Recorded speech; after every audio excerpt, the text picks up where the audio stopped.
இந்த வீடியோவில் நம்ம எதை பற்றி பார்க்க போகிறோம்னா டிஎன்பிஎஸ்சி குரூப் 2 எக்ஸாம் இன்று வந்து ப்ரிலிம்ஸ் எக்ஸாம் நடைபெற்றது. இதற்கான எக்ஸ்பெக்டட் கட் ஆஃப் மார்க்கென எவ்வளோ மார்க் எடுத்தால் நீங்கள் ப்ரிலிம்ஸில் பாஸ் பண்ணலாம் என்பதை பற்றி தான் இந்த வீடியோவில் அப்டேட்டில் பார்க்க போகிறோம். இதுதான் பார்த்தீங்கன்னா தற்போதைய அப்டேட். இது எக்ஸ்பெக்டட் கட் ஆஃப் மார்க் தான். இதில் 2 அல்லது 3 மார்க் அதிகரிக்கவும் வாய்ப்புள்ளது, குறையவும் வாய்ப்புள்ளது.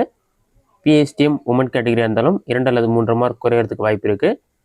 கேட்டகரி வைஸாக பார்க்கலாம். ஃபஸ்ட்டு ஜென்ரல் கேட்டகரி இருந்தால் நீங்கள் வந்து எவ்வளோ கட் ஆஃப் இருக்கணும்னு பார்த்தீங்கன்னா 155லேருந்து 159 வரைக்கும் இருக்கணும்.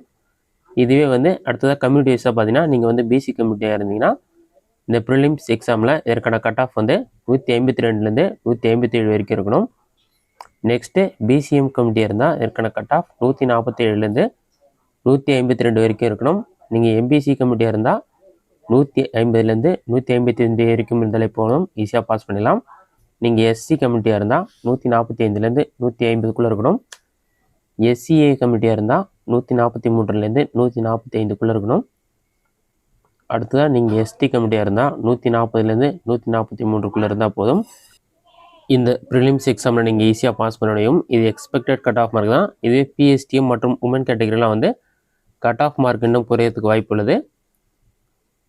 ஆனால் இந்த லெவலில் நீங்கள் கட் ஆஃப் இருந்தீங்கன்னா கண்டிப்பாக வந்து இந்த ப்ரிலிம்ஸ் ஈஸியாக பாஸ் ஆகலாம். இந்த வீடியோ உங்களுக்கு யூஸ்ஃபுல்லாக பண்ணிக்கிறேன். இந்த வீடியோ பிடிச்சிருந்தா லைக் பண்ணுங்கள். இந்த வீடியோ வேறு ஏதாச்சும் டவுட் இருந்ததுன்னா கமெண்ட் பாக்ஸில் கமெண்ட் பண்ணுங்கள்.